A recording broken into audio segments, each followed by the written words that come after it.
cutting is extremely common in MMA and other combat sports, but when taken too far, the consequences are frightening. Just ask Jorge Masvidal, the BMF, who couldn't even stand after struggling to lose the final 2 pounds in preparation for UFC 251. And in some cases, the side effects are even worse, with many fighters being left depleted or even hospitalized as a result of a weight cut gone wrong. The intense TV announcer is right. Does anyone remember when Uriah Hall suffered a mini seizure and a cardiac event right before his weigh-in for a 2018 fight versus Vitor Belfort, forcing a cancellation of the fight? Worse yet, some athletes have even lost their lives because of this practice. Today, we'll look at the science behind extreme weight cutting, why and how fighters do it, and why some say it should be banned forever. Generally speaking, weight cutting refers to the efforts made by a fighter to compete in a weight class that is lower than their normal walking around weight in order to gain an advantage over the opponent. Depending on how much weight a fighter plans to lose, the process begins to varying degrees of intensity during training camp, with more conventional dietary techniques, and culminates the week before a fight with more intensive dehydration protocol. Now, if you like MMA, you've probably seen these memes floating around before. Sometimes when a fighter enters their off season and they loosen the restrictions on their diet and exercise regime, they gain weight. 2 squid, 1 tomato soup, a popcorn shrimp, another soup, and a buffalo mozzarella. I'll go for the ribeye, please, mate, and a fish and chips, please. But instead of the tartar sauce, can I have gravy, please? In some cases, the weight gain during the off season is more than one can safely lose through dehydration, and maybe a day of fasting the week prior to the fight. Can I get another Coke, please, love? The amount of weight a fighter has to lose and the time frame in which they have to lose it are very important factors. Last camp was one of the worst camps of my life. Literally, I got back from America and I had like 7 weeks to make weight. The UFC just announced that date and it was like, I'm gonna have to fight on it, aren't I? A training camp typically runs between 6 to 8 weeks, though this number can vary widely from fighter to fighter. Taking fights on short notice exacerbates the difficulty of the preparation process in many ways, including weight cutting. The more weight a fighter loses over the course of their camp, the less they have to cut in the final week. Perhaps Paddy's propensity to off-season weight gain is why he perceives 7 weeks as shorter notice. Luckily, in his recent video, losing 50 pounds for UFC 282, he had ample time to prepare, eating in a strict but sustainable calorie deficit over the course of his training camp. There's no rocket science to it. It's not hard. Get yourself in a calorie deficit. Why do you think I go so fat? He doesn't cheat usually, do you, when you're in camp? That's the thing. For athletes, a calorie deficit must be carefully planned according to how much energy their body requires in order to train and recover effectively. Too little to eat, and they risk slowing the metabolism and or becoming nutrient deficient. From here on out, I will use the term weight cut to refer to the techniques deployed in the final week before the fight, and weight loss to refer to the weight an athlete loses as they get back into fighting shape during their training camp. These practices are interlinked as weight loss prepares a fighter for and transition into the weight cut procedure. When I make weight at this fight, I'm mooning and everyone. Hey. For all you that said I'd miss weight and I'm a fat I'm just gonna put me pep down, don't kiss me. Earlier, I alluded to the dehydration procedure that fighters deploy leading up to a fight, wherein athletes attempt to shed the maximum amount of water weight while trying to preserve as much muscle mass as possible. The amount of water in the body changes slightly with age, sex, and hydration levels, approximately 45 to 75% at the extremes, with an average percentage around 60%. We may need to add another category for weight cutting athletes the day before competition. Obviously, I'm joking, but since the body is largely made up of water and that percentage fluctuates, there is ample room for manipulation. Where I'm at now, I've got like 9 kilo to lose, lad. I've done more than that overnight. I've done 8.4 kilo overnight before. I can do 9 kilo in 4 weeks. Here, Paddy Pimblett makes it sound like a walk in the park, but there are many variables involved that could influence the perceived difficulty of a weight cut, such as body fat to muscle ratio, an athlete's experience with cutting, coach and team support, and obviously how much weight a fighter actually has to lose. 10 pounds when I'm this hydrated, it's nothing, lad. And despite how easy Paddy makes it look, his coach's words cannot be overstated. He's a trained athlete, he's under supervision. It's not something I advise people to do, you know, but in a weight making sport, this is kind of how we do it. Because even with excellent coaching and plenty of experience, it isn't always smooth sailing. Feel not so good, but it's okay. 12 hours before weighing, always hard time, no? Islam Makhachev has a record of 23-1-0 and is undoubtedly one of the toughest combatants around. But as weigh-in approaches and more water is drained from the body, his energy and spirits are low. And with only 12 hours left, his work is not yet done. I have 4 more kilos, 2 more training, keep sweating 30 minutes and done for today. Islam is able to lose 9 pounds in 12 hours. And yes, some fighters lose even more because of water loading, a technique used to shed water weight where an athlete will drink high volumes of fluid, around 5 to 9 liters, depending on body mass, for a few days before reducing fluid intake down to lower levels, 1 to 2 liters. For a day. When combined with specific dietary changes and exercise, which we'll explore in a moment, it is possible to lose significant weight in a short frame of time. Paddy's routine sounds something like this. Basically for a week he's water loaded by having 8 litres of water. Monday, Tuesday, then on the Wednesday he's cut it down to 4 litres. And he's not done yet. Thursday he's had like 1 litre and then he started his cut Thursday night. And now he's just going from the bats to towels to sweat the rest of the pounds off. Here, Alexander Bromley from Empire Barbells shows us how specific a water loading schedule can get for those trying to optimize their results. Crux of any good weight cut program is going to start with water loading. Process by which we manipulate your body weight by loading in an excessive amount of water. On Alex's chart, we can see that some days a fighter is required to drink up to 2 gallons throughout the day. If consumption is spread out across the day, the body can handle this amount of water. That being said, a 2019 study published in Nutrients warns, although maximal urine excretion rates allow humans to tolerate water intakes approximating 5 gallons per day without ill effects, the actual fluid intake tolerance limit appears to be closer to 2.6 gallons per day in normal individuals. We must acknowledge that our athletes are approaching, and the same study goes on to say, estimations suggest that an acute, less than 1 hour fluid intake around 1 gallon is enough to induce symptomatic hyponatremia in otherwise healthy individuals at rest. Hyponatremia, as a result of water intoxication, literally means low blood sodium and is the most dire clinical consequence of overhydration, which causes water to flow down an osmotic gradient from outside of the cells to inside of cells and causes all cells within the body to swell. Hyponatremia is fatal when cerebral swelling in excess of 5 to 8% exceeds the rigid confines of the skull, resulting in brainstem herniation, cerebral hypoxia, and loss of vegetative functions, which translates roughly to athletes beware and do not drink all of your water at once. Water sucks.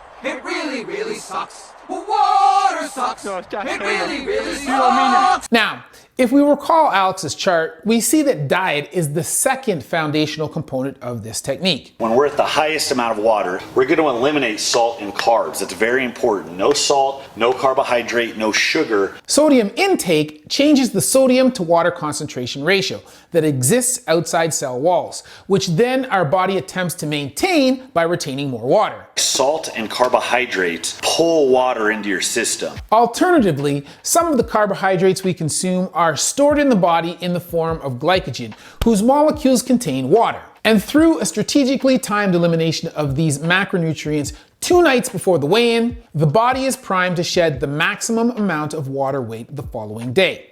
That is to say, the day before the weigh-in. On this pivotal day, the athlete will deploy several techniques to sweat out water. This brings us back to Islam. 15 minutes, bike, and that's it. And you're gonna lay down like 20 minutes with towel, cut like 5 pounds. Basically, sweating is the natural response to the body overheating. When the body reaches a certain temperature, the brain signals the body to activate the sweat glands, which release sweat onto the surface of the skin to cool the body. There are many ways to overheat the body, such as exercise, layering clothing or towels, sauna, hot tub or shower, etc. And since muscle tissue produces more heat than fat tissue, most fighters have no problem making it rain. Grab my head. Wait, are you sweating? That was weird.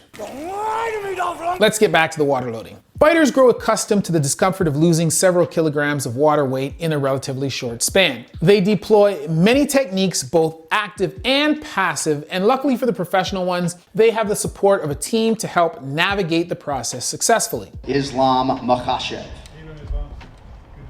155.5. In this case, Islam was successful at his weigh-in, but making weight is not always a given, and sometimes the process is even more challenging. 2 years ago, Jorge Masvidal struggled to lose the final 2 pounds in preparation for his UFC 251 Jorge Masvidal versus Kamaru Usman fight. Here, his team brainstorms last-minute strategies to help complete the cut as he protests feebly. Y se quedan por 2 punticos, 3 punticos, camina. Before we go any further, does something look weird about this equation? Starting weight plus excess water plus diet and sweat equals less than starting weight?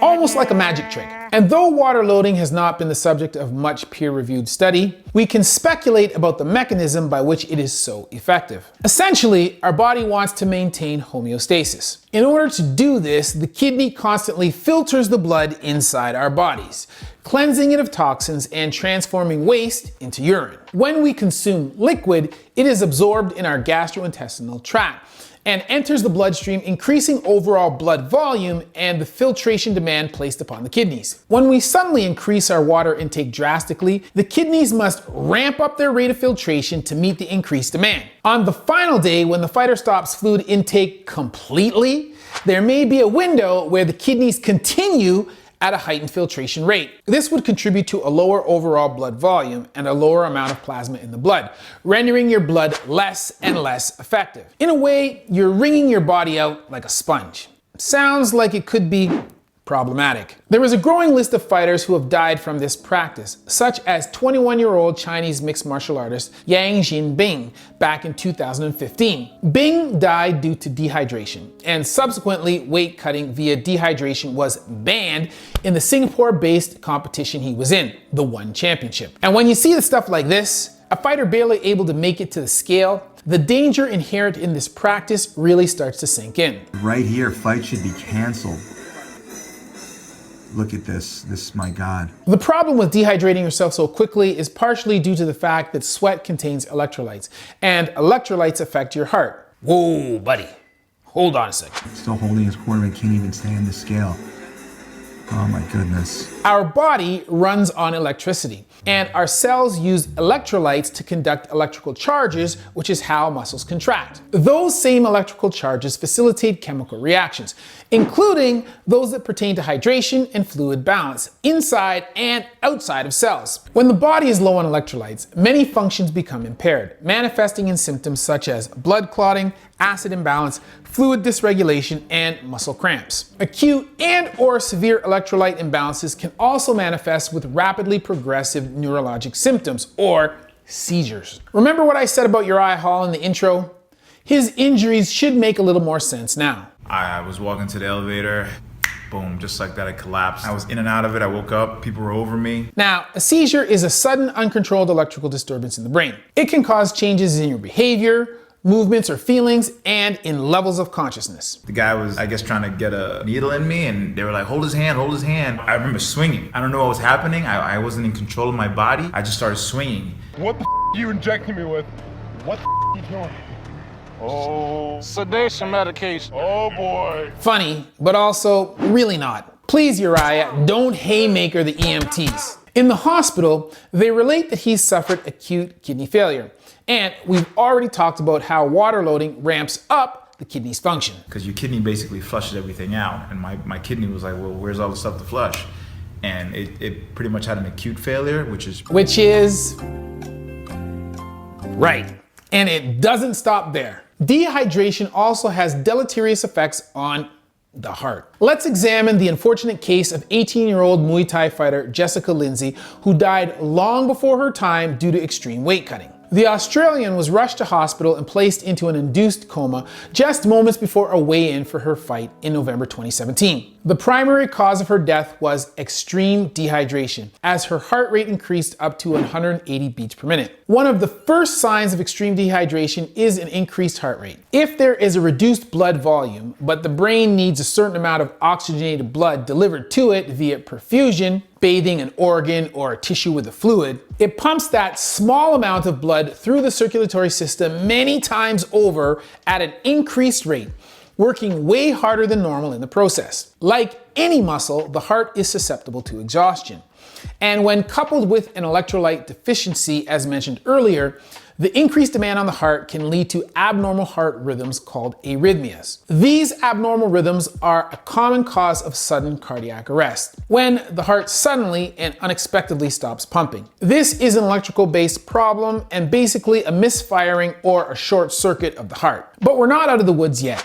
Quora user Peter Nagy puts it succinctly. The problem starts with the blood made more viscous from dehydration. This causes the heart to struggle, trying to pump the thickened blood, beating faster and more shallowly. That can and has caused heart attacks. A heart attack is a circulation problem that occurs when the heart is inadequately supplied with oxygenated blood. And yes, the heart must supply itself with that blood. Fine. I'll do it myself. If the beats are shallow and the blood too thick, the tissues will be deprived of oxygen. Oh, baby. This is Chris Justino. With all of that in mind, it begins to make a lot more sense why a 30-pound weight cut like Cyborg is attempting here would be so uncomfortable. Known as Cyborg. Just days before fights like this. The actual UFC weigh-in takes place the day before the fight in the morning, giving fighters some time to recover before they strap on their gloves. Often, this means fighters weigh in on Friday, as fights are usually on Saturday night. Starting at 9 a.m. Friday, fighters are allowed to get onto the scales to officially meet the weight limit for their fight. Inevitably, with the weigh-in behind them, fighters will rehydrate and gain all of their body weight back in time for their fight. In some cases, if you were to put pre- and post-weight cut fighters side by side, you would see some fairly drastic changes have taken place. Fighters like Kenny Florian, aka Ken Flo, looked very thin trying to get down to featherweight for UFC 136. Or what about Yoel Romero, who, when not weight cutting, is basically the picture of human health. And after the weigh-in, Romero can barely walk. This is arguably the most important part of the entire weight cut, and that is the refeed. Alex is absolutely right. In order to perform in the ring, a fighter must recover the fluids they lost during dehydration. A combination of water, electrolyte-heavy liquids, and the proper nutrition is required here. Now everything is done. What is the plan for the rest of the day? Sleep, eat, rest, and repeat. And to avoid stressing their system any more than necessary, many athletes opt to start with liquid and introduce solid foods as the day progresses. MMA Panda tells us a good metric is to refuel a liter of fluid per hour. However, stop this process about 2 to 3 hours before sleep, as that will help to keep the sleep quality high.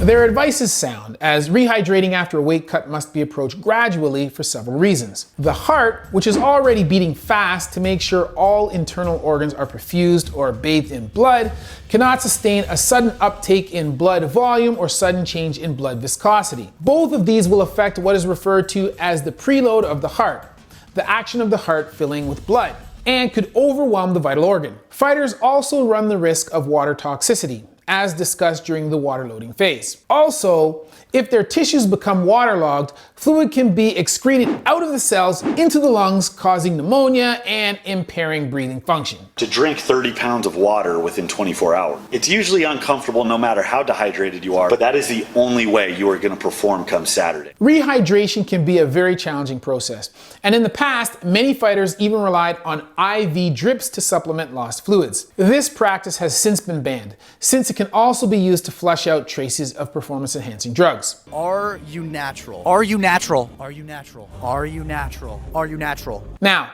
since many fighters fast the day before the weigh-in, they will also want to start by eating small portions to avoid placing too much stress on the digestive tract. It is extraordinarily important that you prioritize these over everything else. All of the substances you lost boil down to salt, carbohydrates, and water. You know what that means. Things like pastries, coffee cake, regular cake, muffins, donuts, pasta, pizza. Bring on the treats, but just don't get used to it. And even with excellent sleep and a perfectly executed refeed, full rehydration can take up to 72 hours, meaning that fighters are perhaps not fully hydrated come fight time, which can pose its own problems, like say reduced strength and stamina in the ring. Jeff Nowitzki, the current Senior Vice President of Athlete Health and Performance for the UFC, noted it is important to emphasize weight cutting's effect on performance when educating athletes instead of telling them at length how unhealthy it is. You can talk till you're blue in the face about things being bad, unhealthy. They're like, I'm bulletproof. Not only that, they're fighters. And for a fighter, sacrificing health is part of the game. But an athlete aiming for a championship belt will avoid sacrificing performance at all costs. And an athlete uneducated on the effects of cutting may not be aware of the fact that they're still sufficiently dehydrated upon entering the ring. And getting kicked in the face because you're just not with it like you normally would be. In the hurry to dehydrate, weigh in, and rehydrate and get to your match, you may just have an off day at exactly the wrong time. Where they start listening, and I think this is where the Performance Institute comes into play, when you start talking about the effect on your performance. I mean, the writing is on the wall, and also in the National Library of Medicine. This title is self-explanatory, but the implication is worth repeating. Sudden and radical fluctuation in weight can lead to heart problems. You know, for a sport that seeks to highlight humanity's most elite athletes, weight cutting by its very nature is a rather unnatural, potentially very dangerous practice that could be set alongside other illegal practices, like performance-enhancing drugs. 1, 2, 3, start! Come on! Come on! Joe Rogan has gone as far to say it's sanctioned cheating, absolutely. and it's cheating at a much higher scale even than PEDs. Sure, you're 170 for about an hour, you know, and then you're going to go right back up to what you were before you dehydrated yourself. In his view, the potential weight advantages afforded by the weight cutting process is greater than that afforded by even steroids. One user on Reddit named Savalas puts it like this: it's like a 5th grader trying to compete with first graders. The sad thing is that all fighters are forced to do this now. And this goes against what fighting is supposed to be. Discipline and focus, technique and training. So many things can give a fighter the edge. So where do we draw the line? Are you going to ban fighters from drinking Red Bull before a match? I'm playing devil's advocate, but this area is gray enough to encourage many a spirited argument. Hey, we can stop this instantaneously. Just put rules out there. Lose this much weight, put this much weight back on. You're suspended for 6 months, 12 months. So why don't they? Unless the practices were deemed illegal by the fighting organizations, I don't see fighters making a unanimous decision to stop weight cut, since they're always searching for an advantage over the opponent. Legitimate options exist, as demonstrated by Singapore's One Championship, since banning weight cutting several years ago. In an interview with MMA Mania, Rich Franklin, the president of the One Championship, explains the process used to enforce this rule. We use an instrument to test the specific gravity of their urine, which tests how much solutes are in their urine. Obviously, the more solutes you have, the more dehydrated you are. The article goes on. Fighters are tested multiple times for both weight and hydration during fight week. Failure to achieve adequate levels of hydration or weight will also result in additional event day testing. With this system, it is basically impossible to dehydrate. Some have also proposed the addition of extra weight classes to support the obvious changes in fighter-weight relationships that will occur without weight cutting. It's got to be a multiple prong attack. I think the hydration test should be along with that, and weight classes every 10 pounds. So, interns, what do you think? In my opinion, these athletes should be competing when they are in their prime condition and at a weight that is natural to them. Fighting at 185 pounds when you normally walk around at 238 pounds. Yes, I'm talking to you, Alex Pereira. Well, he weighs in at 184. And then he weighs in on the fight day at 219. Doesn't prove anything to me, other than that you are good at losing weight and you want to fight people who are smaller than you. That's crazy. That's I don't so get it. big. He's a heavyweight. He's a fucking heavyweight. I am not a fan of weight cutting because it is unhealthy and it adds an additional element of danger where there need not be one. Fighters should fight at their natural weights, and we should develop another system that can better match fighters so that we can do away with the weight cutting procedure. But hey, that's only my 2 cents. If you want to support the channel and the work of my team, then tip them by signing up as a member. If you liked the video, then be sure to like and subscribe to the channel. If you didn't, be sure to tell me why in the comment section down below. Otherwise, that's been a word from Dr. Chris, not your everyday ortho, where we see one, do one, teach one.